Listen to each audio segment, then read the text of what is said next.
मारूफ बरतानवी जरीदे financial times ने पाकिस्तान की मईशत के बारे में लिखा है कि पाकिस्तानी मईशत पर डूबने के खदशात मंडला रहे हैं। बिजली की बंदिश और गैर मुल्की मुबादला की शदीद कमी से कारोबार को चलाना मुश्किल हो गया है। हुक्काम बढ़ते हुए बहरान से बचने और IMF का प्रोग्राम बहाल करने की कोशिशों में मसरूफ हैं। इसके अलावा अगर इंडिया की करेंसी की बात करें तो 18 कंट्रीज ऐसे हैं जिसको इंडिया ने अलो कर रखा है कि वो अपनी trade, international trade Indian currency में कर सकते हैं। पाकिस्तान में दिन ब दिन डॉलर की कीमत बढ़ती जा रही है, पाकिस्तान की करेंसी की वैल्यू गिरती जा रही है। हमसे क्या करते हो? मैं फार्मासिस्ट हूँ। फार्मासिस्ट हैं आप। चले, मेरा आज का सवाल ये कि अगर हम इस वक्त बात करते हैं डॉलर की, पाउंड्स की या यूरो की, तो ये मेजर 3 करेंसीज थी जो कि पूरे वर्ल्ड में रूल कर रही थी। लेकिन अगर अब देखा जाए तो जो इंडियन करेंसी है वो 4th नंबर पर आ गई है और कह लें कि डॉलर, पाउंड्स और यूरो को भी वो मात दे रही है। क्या कहना चाहते हैं कि इंडियन करेंसी ने एकदम से ग्लोबल करेंसी का जो कह लें कि वो रुतबा है वो हासिल किया है? अच्छा, इसके अंदर प्रॉब्लम ये है कि जो पाकिस्तान के जो हुक्मरान है ना, वो जितने भी लोग हैं वो सिर्फ़ और सिर्फ अपनी इस वक्त जो है वो दौलतें इकट्ठी कर रहे हैं, लेकिन जो इंडियन्स हैं वो अपनी कंट्री के साथ सिंसेयर हैं। उन्होंने जितनी दौलत अगर वो लूट भी रहे हैं, जो करप्शन कर रहे हैं, वो अपने मुल्क में लगा रहे हैं। यहाँ के लोग तो उठा के जो है वो कनाडा, USA और ऑस्ट्रेलिया लेके जा रहे हैं। यहाँ के अंदर जो है आपके जजेस देख लें, आपके इस्टेब्लिशमेंट देख लें, आपके हुक्मरान देख लें, तमाम के तमाम लोग जो है वो अपनी कजोरियाँ भर रहे हैं और वो जो है उनके बैंक बैलेंस बढ़ी जा रहे हैं। पाकिस्तानी कौम का दिवालिया निकला हुआ है। हमारी जो करेंसी है उसकी कोई वैल्यू नज़र नहीं आती। हम लोग को रिसेंटली इंडियन सिंगर थे मीका सिंह जो कि दोहा कतर गए, वहाँ पर उन्होंने अपनी करेंसी के अंदर कह लें कि हर चीज़ परचेज़ किया, ख़रीदो फरोख्त किया, खाने पीने के हर एक चीज़ उन्होंने अपना रुपया इस्तेमाल किया। अब देखिए कि उनके रुपये की क्या वैल्यू है कि 18 कंट्रीज़ भी इसको इस्तेमाल करती है। अब 4थे नंबर पर वैसे हैं और हमारा रुपया तो टके की वैल्यू के भी बराबर नहीं आ रहा। बिल्कुल ऐसा ही है। पाकिस्तानी रुपीज़ की कोई जो है वो वैल्यू नहीं रही है और उसके अंदर जो है वो उसके पीछे जो है वो पाकिस्तान की इस्टेब्लिशमेंट है, पाकिस्तान के जजेस हैं, पाकिस्तान के हुक्मरान हैं, स्पेशली वो जो लंदन में बैठा हुआ है। तो दोस्तों, अभी तक हम दुनिया में क्या सुनते थे कि भाई डॉलर में ट्रेड हो रहा है, यूरो में ट्रेड हो रहा है, येन में ट्रेड हो रहा है, और मतलब यार जो बड़ी बड़ी कंट्रीज थी, जो अमीर कंट्रीज थी, उनमें ट्रेड हो जा रहा है।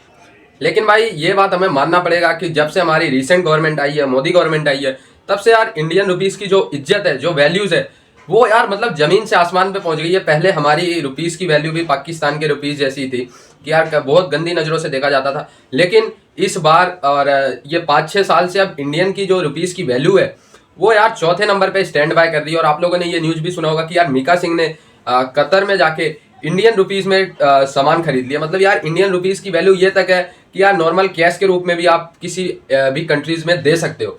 तो यार ये वैल्यू होती जा रही है इंडियन रुपीज़ की। और भाई अगर बात करें भिखारिस्तान के रुपीज़ की, तो यार आप लोगों को पता ही है यार, भीख मांग मांग के जो पैसे मिलते हैं उनकी कोई वैल्यू नहीं होती है। तो सेम अभी बात किया जाए तो इंडियन रुपीज़ की जो $1 के इक्वल टू 80 रुपीज़ है, और वही भिखारिस्तान की जो है एक वजह है कि इंडिया ने ना सिर्फ डॉलर पे कंट्रोल कर रखा है बल्कि बहुत तेजी से डॉलर का मुकाबला इंटरनेशनल ट्रेड पे करते नजर आ रहे हैं। पब्लिक इस हवाले से क्या ओपिनियन रखती है जानेंगे इस वीडियो में। अभी आप ये करेंसी शॉप के बाहर खड़े हैं जहाँ पे करेंसी एक्सचेंज होती है। डॉलर की कीमत दिन ब दिन पाकिस्तान में बढ़ती जा रही है, कोई कंट्रोल नहीं है। दूसरे कंट्रीज़ की अगर बात करें, ख़ासतौर पे इंडिया की बात करें, उन्होंने काफ़ी टाइम से डॉलर को कंट्रोल करके रखा और अपनी करेंसी इंटरनेशनल ट्रेड के लिए यूज़ कर रहे हैं। क्या कहना चाहेंगे इसके ऊपर? हमारे यहाँ में और उनके वहाँ में क्या फ़र्क है? अगर पाकिस्तान में इस वक्त डॉलर की रेट की बात की जाए, उसकी प्राइस वैल्यू की बात की जाए, तो कितना इस वक्त डॉलर पाकिस्तान में जा रहा है? 290 समथिंग अभी चल रहा है या 300 तक चल रहा है। बहुत ज़्यादा रेट है यहाँ पे। तो मैं यही कहूँगा कि जो हमारे पास इकॉनमी का जो आजकल सीन चल रहा है, बहुत बुरी है इकॉनमी हमारे पाकिस्तान में। क्योंकि मैंने तकरीबन 3 या 4 मंथ हो गया ऑस्ट्रेलिया के लिए अप्लाई किया हुआ था। तो जब मैंने अप्लाई किया था वहाँ पे जाने के लिए, तो ऑस्ट्रेलियन डॉलर वहाँ पे चल रहा था 138-140 तक का।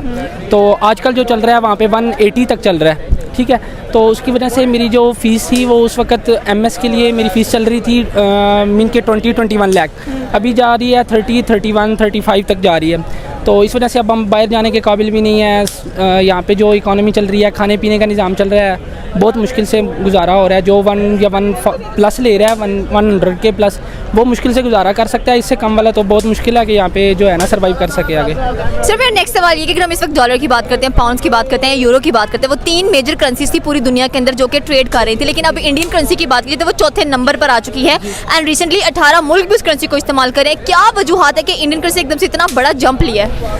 बेसिकली ना सबसे मसला ये है कि हमारी जो सियासी मुखालफत चल रही है ना पाकिस्तान में, इसकी वजह से हमारी इकॉनमी पे बहुत ज़्यादा असर हो रहा है। आप बांग्लादेश अफ़गानिस्तान को देख लें, अफ़गानिस्तान की करेंसी हमारे से बहुत ज़्यादा अच्छी है। तो इसके अलावा बांग्लादेश देख लें, हमसे आज़ाद हो के वो आजकल हमसे ज़्यादा अच्छा जो है सर्वाइव कर रहे हैं। पाकिस्तान में रह के अगर आप बात करते हैं अपनी इकॉनमी की, अगर हम अपनी इकॉनमी की बात करें तो हम पाकिस्तान में रह के नहीं सर्वाइव कर पा रहे। जो हमारे सियासी लोग हैं ये अच्छे से अच्छा घर, अच्छे से अच्छा अपना रहन सहन कर रहे हैं, लेकिन हम लोग कम से कमतर होते जा रहे हैं। तो इस वजह से मेरे ख्याल में इकॉनमी के बारे में अभी हमें बात करना ही नहीं चाहिए, क्योंकि देखें सियासी मुखालफत जितनी ज़्यादा चलती रहेगी, और आजकल जो चल रहा है कोई अपनी साइड पे जा रहा है, हर बंदा अपनी साइड को देख रहा है कि मैं किस तरह अपने जेब में पैसे कमा लेके आऊँगा, बस वही चल रहा है। बाकी जो हमारी तरह के छोटे लोग हैं, बस ये तो मुश्किल से खाना पीना 2 टाइम का करके अपना गुजारा कर रहे हैं। आखिरी सवाल मेरा ये कि इस वक्त अगर हम बात करते हैं तो इंडिया के लिए काफ़ी प्राउड मोमेंट है ये, क्योंकि देखिए कतर जैसे मुल्क के अंदर भी वहाँ पर इंडिया ने अपनी करेंसी इस्तेमाल की है। उनके एक सिंगर है मीका सिंह, उन्होंने अपनी करेंसी के अंदर वहाँ पर परचेज़ की है, चीज़ों को खाना वगैरह खाया, सब कुछ किया। तो इतना प्राउड मोमेंट, इतना प्राउड वो फील करें कि हमारे जो प्राइम मिनिस्टर हैं हमारे लिए क्या कुछ नहीं कर रहे, और किस तरह से फैसिलिटेट किया उन्होंने हम लोगों को, और हम यहाँ पर तो सिर्फ कह लें कि ना होने के बराबर ही वहाँ एग्जिस्ट कर रही है। अच्छा मिस, इसमें ना 2 चीज़ें आती हैं। फर्स्ट ऑफ ऑल ये चीज़ है कि देखें सबसे पहले चीज़ होती है कि हमारा जो प्रेसिडेंट जो होता है, जो हमें कर रहा होता है, लीड कर रहा होता है, कि उसकी नेचर क्या है। जो मुल्क है ना इधर जो है सारे गद्दार इकट्ठे हुए हैं, तो उसमें हम भी आते हैं। अगर आप कहें सारे गद्दार, हमने क्या मैं तो ये जानती हूँ कि जैसे ही अवाम वैसा हुक्मरान। ये देखें, हम मैं इनकी बात से एग्री करता हूँ। अगर हम कहेंगे हुक्मरान गलत, हुक्मरान वो हमारे से ही जाते हैं। बिल्कुल ऐसे ही है, जैसे ही अवाम वैसा हुक्मरान है। और पता है क्या, मैं कहती हूँ कि महंगाई कम होनी चाहिए, चाहे नवाज शरीफ है चाहे इमरान खान, जो भी है पाकिस्तान का फायदा होना चाहिए बस। अच्छा, ये क्या वजह है कि वो जहाँ से हम 1947 से आपने स्टार्ट की कि जिसने पाकिस्तान बनाया उसके साथ ये कंडीशन हुई, वहाँ पे इंडिया में अगर बात करें तो उन्होंने बहुत तेजी से अपने आप कंट्रोल किया, महंगाई पे भी कंट्रोल किया, एक्सट्रीम लेवल पॉवर्टी। इतनी महंगाई नहीं है इंडिया में, इतनी महंगाई नहीं है यहाँ पे। कैसे कंट्रोल किया आपको पता हो, आप क्या समझते हैं उसके बारे में? वहाँ पे जो है ना वो कंट्रोल भाईजान इस तरह से होता है कि कोई मुहिब्बे वतन हो, अपने कंट्री से प्यार करने वाला हो तो कंट्रोल होता है। इधर जितने भी बंदे आए हैं सब ये मुखालफ थे कि पाकिस्तान नहीं बनना चाहिए। पेशावर में वो बादशाह खां वो भी मुखालफ था, ये जमात इस्लामी वाले ये भी कहते थे पाकिस्तान नहीं बनना। सवाल ये है, बना लिया पाकिस्तान तो आप ये चल क्यों नहीं रहा? आप ये भी वो सवाल करते हैं, फिर इसका हम क्या जवाब दें? चल क्यों नहीं रहा? हम लोग ये लारस बाग के आ रहे, वो पता है क्या, वहाँ पे लाइट नहीं है 2 हफ्तों से। वहाँ पे यकीन करें कि लोग पता नहीं किस तरह सो रहे हैं। वो कह रहे हैं कि यहाँ पे लाइट नहीं है, 2 हफ्तों से लाइट नहीं है। कह रहे हैं कि जनरेटर सड़ गया, कोई कह रहा है मीटर नहीं है, कोई कह रहा है बिल नहीं पे किया। वहाँ पे रात को वॉक करनी नहीं कोई जा सकता। तो इतना मुश्किल हो गया है। ये भी लाहौर की बात जी, लाहौर की। दूसरे जो सा सिंध है, बलोचिस्तान है, वहाँ पे क्या हालत, वहाँ पे क्या हालात होंगे ये नहीं पता। इधर के तो बहुत बुरे हालात है, बहुत ही। करेंसी की अगर बात करें, अभी 285 पे, तकरीबन 285 से 290 पे डॉलर चला गया है, और ये दिन ब दिन बढ़ता जा रहा है। आपको नहीं लगता कि ऐसे हमारे पाकिस्तान की करेंसी की वैल्यू खत्म हो रही है? और अगर करेंसी की वैल्यू कम हो रही है तो पाकिस्तान की वैल्यू भी बिल्कुल, ये हमारा पाकिस्तान नीचे आ जाएगा अगर ये कम ना हुआ डॉलर। अगर ये नीचे ना आया तो हम तो जीरो हो जाएंगे। एक और सवाल है मैम आपसे, सर आपसे एक और सवाल है कि जैसे इंडिया की अगर बात करें, वो 18 कंट्रीज को अपनी करेंसी की ऑफर दे चुका है कि आप इंटरनेशनल ट्रेड उसमें कर लो, जिससे उन कंट्रीज को भी, जैसे रशिया है, श्रीलंका है, उन्हें भी फायदा होगा और फिर इंडिया को भी फायदा होगा। हमें भी ऐसे मौके का फायदा उठाना चाहिए। हमने 1 रुपया, वो जज साहब आए थे जो, उसने कहा था 1 रुपया सब दें तो मैं डाइम बनाऊंगा। डाइम बनाएंगे। वो कहाँ गया? वो लेके फरार हो गया। हमारे पैसे किधर गए? लेकिन उसमें खबरें ये किधर गए हमारे पैसे? कौमी खजाने से किधर गए? हमें तो जवाब दे। बिल्कुल, पब्लिक तो ये कहती है हमने बिल सर्दियों ट्रस्ट करके पैसे, हाँ हमने ट्रस्ट दिए, लेकिन नहीं है, कुछ भी नहीं है, वो ले गए। अच्छा, हमें ट्रेड, जो मेरा सवाल था, ट्रेड करनी चाहिए जैसे श्रीलंका, जैसे इसके अलावा रशिया सोच रहा है, इसके अलावा मलेशिया सोच रहा है या करने जा रहा है, तो हमें भी ट्रेड करनी चाहिए अपने नेबर कंट्री का। इस तरीके से अगर वो ग्रो कर रहा है उससे भी फायदा दें, खुद भी। मेरा अगर आप ओपिनियन लें ना, मेरे ओपिनियन के मुताबिक ना, वो $1 इज इक्वल टू 320-350 रुपीज़ है। तो ये मतलब सीन है। और यार जहाँ भी आजकल देखा जाए तो यार 4th biggest currency of the world बन चुकी है इंडियन रुपी, जो कि यार ईच एंड एवरी इंडियंस के लिए काफ़ी गर्व की बात है।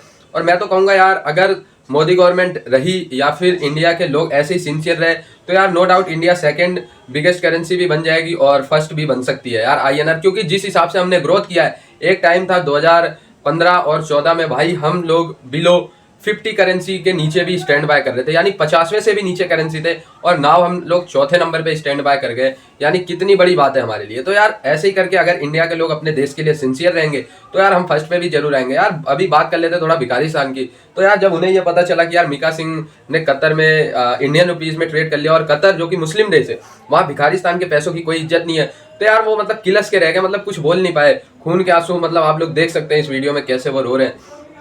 और यार रोना भी चाहिए क्योंकि यार एक टाइम था जब आप लोग यकीन नहीं करेंगे कि पाकिस्तान का जो रुपीस था वो इंडियन रुपीस पे भारी पड़ता था, लेकिन आज यार वही टाइम है कि आज एक Indian rupees equal to 3-4 at least 4 plus Pakistani rupees के बराबर हो गया। तो यानी भीख मांग मांग के इन्होंने अपनी इज्जत ऐसी गवा ली है कि अब रीगेन करना इनके लिए बहुत मुश्किल की बात हो जाएगी।